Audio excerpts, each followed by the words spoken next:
Since that surprise appearance at the end of the Avengers revealed that Thanos was behind Loki's invasion of Earth and the search of the Infinity Stones, Thanos' reach has been felt in almost every corner of the MCU. With Thanos' work done, half of existence snapped to dust, and Thanos back on the farm, we still have plenty of questions, but one theory might shed light on who was pulling Thanos' strings. What if Mephisto was the real mastermind behind Thanos?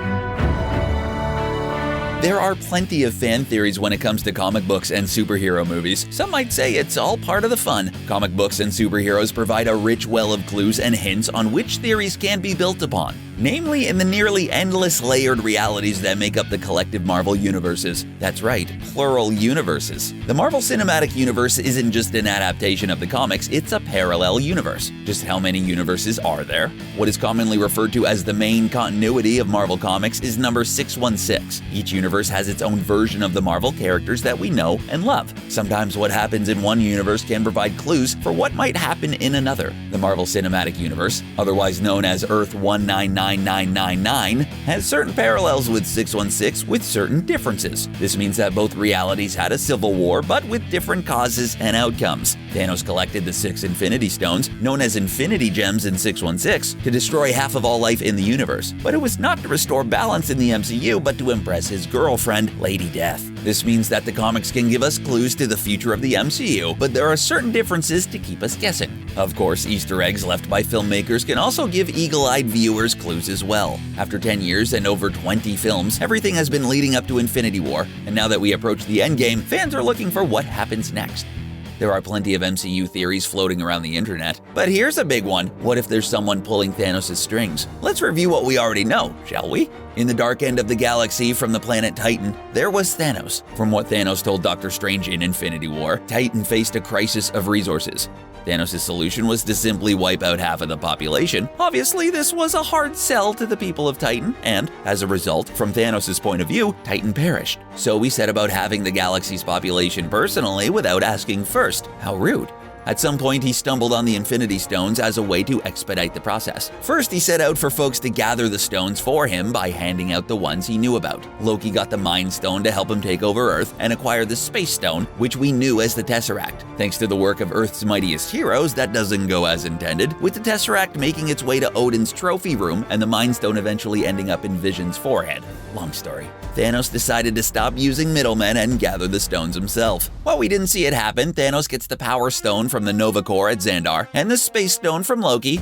Oh, Loki. After attacking the Asgardian refugees, he sends his Black Order to capture the Time Stone from Doctor Strange on Earth while he heads to Nowhere to retrieve the Reality Stone from the Collector. This sets up for that amazing final conflict in Wakanda as Shuri tries to remove the Mind Stone from Vision without destroying the sentient android in the process, while the remaining Avengers hold off the massive hordes of the Black Order. Even with Thor swinging a new hammer and some really cool new friends, it only delays the inevitable when Thanos shows up with the Time Stone he'd gotten from Doctor Strange. Scarlet Witch unfortunately has to watch the boyfriend she destroyed be brought back to life, only to be destroyed again, placing us finally in the endgame. Did we mention that Infinity War has a sad ending? So sad. Here's where universes and realities collide. An eagle-eyed Redditor Carney Lover 79 noticed a possible connection that suggests there's an even bigger player behind the events that have been playing out in the MCU. To understand that, you have to understand a being named Mephisto. Based on the demon in the Faust stories, Mephisto is the pure evil temper of the Marvel Universe, first appearing in the pages of Silver Surfer, trying to tempt the former Herald of Galactus to use his incredible power cosmic for evil and surrender his soul to Mephisto. Sealed on Earth after turning the planet-devouring being Galactus away, Mephisto would often dangle the possibility of reuniting with his lost love as a temptation for the cosmic board rider. Collecting corrupted souls is how Mephisto builds power. He even imprisons the demon Zarathos, who's also collecting souls to get rid of the competition, later bonding the demon with the sullen stunt biker Johnny Blaze, turning him into the Ghost Rider. Mephisto himself said that he was created at the same time as the Infinity Gems, as a being of pure evil because his creator didn't know what good was. It's this soul-collecting hobby of Mephisto's and the properties of the Soul Stone that suggests there's something afoot that's only being hinted at in the MCU.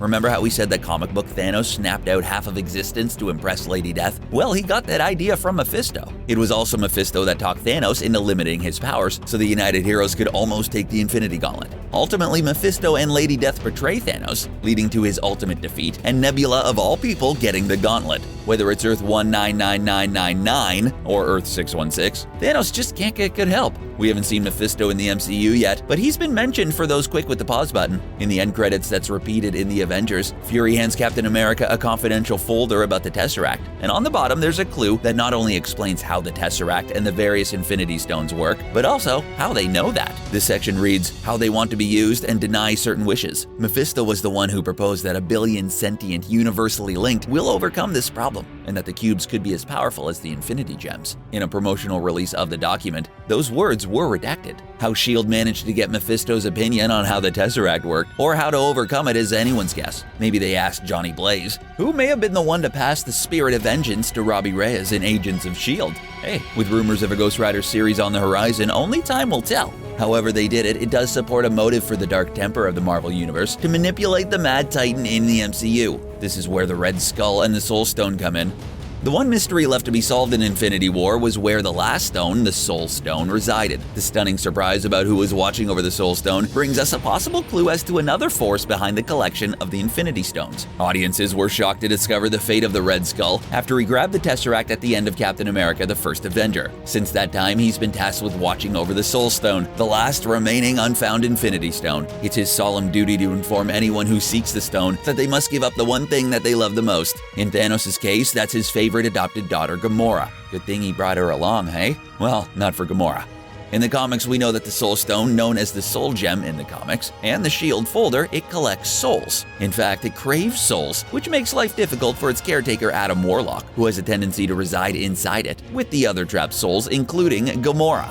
A popular theory regarding this snapping in the MCU is that all the people dusted are now trapped inside the Soul Stone. For a being that gets their power from collected souls, that would be a huge boon. Even if that's not the case, a crafty Mephisto, and Mephisto is nothing if not crafty, might have found a way to intercept the souls lost when Thanos snapped his fingers. Honestly, aim for the head next time, Thor. Come on, bud. There are two possibilities here. One is that the Red Skull is also a tool of Mephisto, guarding the stone while he directs the Mad Titan on his task of ending half the life in the universe so that he can sweep in after the ensuing chaos, collect the souls, and have enough power to overcome the will of the gems. He'll even be able to take his throne as the Dark Lord of the MCU and begin menacing beings like Thor and the Silver Surfer, like in the comics. He might have been rejected like Red Skull in an earlier attempt to take the stone and had to use intermediaries much like Thanos did at the beginning of the MCU.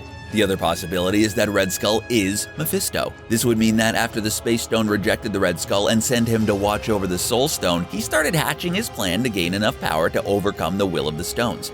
Across the galaxy, there's a certain Mad Titan who's gotten it in his head to kill half the universe in order to save it. So even though he's a guardian of the most hidden stone, he begins manipulating events that brings the other stones to light. While this changes the origin of Mephisto, it wouldn't be the first time the MCU has made adjustments to character origins. They've done it to Peter Quill and Ultron, who both had dramatic adjustments to their origins. It would then be no coincidence that the first stone Thanos had control of, the one he lends to Loki, is the Mind Stone. You know, the one that has the power to control people's minds. Yeah, that one. Now, Thanos has gotten it in his head to collect the stones and snap half the universe out of existence, right into the Soul Stone, where the billion connected souls can overcome the will of the stones and grant Mephisto the power that he's always wanted. Even better, this is exactly the way Mephisto gets his way. He's offered someone, in this case Thanos, his greatest wish, but ultimately, that wish isn't as fulfilling as the wisher would have wanted. And in the process, Mephisto gets exactly what he wants. It's the ultimate Faustian bargain. Of course, all of this is pretty wild pitch based on a small paragraph on the bottom of a file written before characters like Silver Surfer, Mephisto's first foe in Marvel Comics, ever had a chance of being in the MCU.